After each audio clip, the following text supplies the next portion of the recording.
ஒருவனும் உங்களை வஞ்சியாதபடிக்கு எச்சரிக்கையாயிருங்கள்.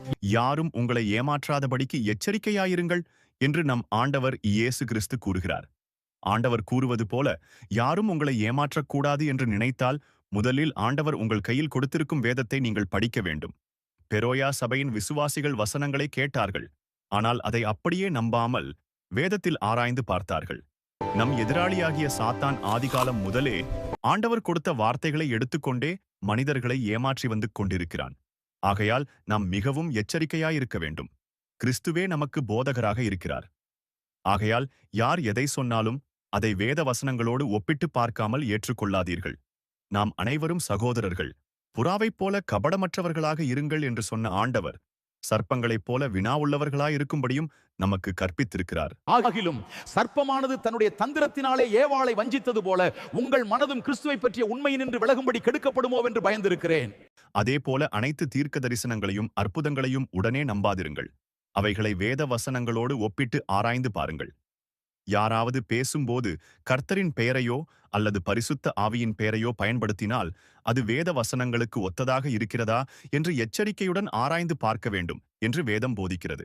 ஏனெனில் நாளை என்று சொல்லும்போதும் கூட கர்த்தருக்கு சித்தமானால் நாமும் உயிரோடு இருந்தால் என்றே சொல்ல வேண்டும் என்று வேதம் கூறுகிறது. இயேசு பிதா தமக்கு வெளிப்படுத்தியதையே உலகத்திற்கு அறிவித்தார்.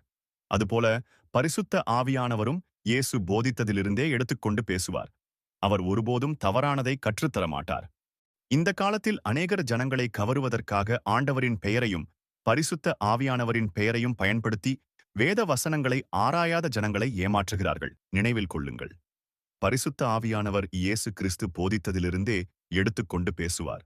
அவர் புதிதான போதனையை கொண்டு வரமாட்டார். நம் ஆண்டவராகிய இயேசு கிறிஸ்து கடைசி காலத்தின் அடையாளங்களைப் பற்றி தமது சீடர்களுக்கு கூறியதை நினைவு கூறுங்கள்.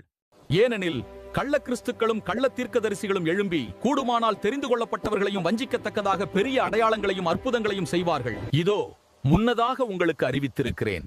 ஆகையால் அதோ வனாந்தரத்தில் இருக்கிறார் என்று சொல்வார்களானால் புறப்படாதிருங்கள். இதோ அறை வீட்டிற்குள் இருக்கிறார் என்று சொல்வார்களானால் நம்பாதிருங்கள். மின்னல் கிழக்கிலிருந்து தோன்றி மேற்கு வரைக்கும் பிரகாசிக்கிறது போல மனுஷகுமாரனுடைய வருகையும் இருக்கும். பிணம் எங்கேயோ அங்கே கழுகுகள் வந்து கூடும். எலியாவின் நாட்களில் அக்கினியால் பதிலளிக்கும் தெய்வமே உண்மையான தெய்வமாக கருதப்பட்டது. ஆனால் கடைசி நாட்களில் அநேக பொய் தீர்க்கதரிசிகளும் இதுபோன்ற அடையாளங்களையும் அற்புதங்களையும் செய்யும்படி ஆண்டவர் அனுமதிக்கப் போகிறார். அதனால் அற்புதங்களை நம்பி ஏமாந்து போகாதீர்கள். நாங்கள் உங்களுக்கு பிரசங்கித்த சுவிசேஷத்தை அல்லாமல் நாங்களாவது வானத்திலிருந்து வருகிற ஒரு தூதனாவது வேறொரு சுவிசேஷத்தை உங்களுக்கு பிரசங்கித்தால் அவன் சபிக்கப்பட்டவனாயிருக்க கடவன்.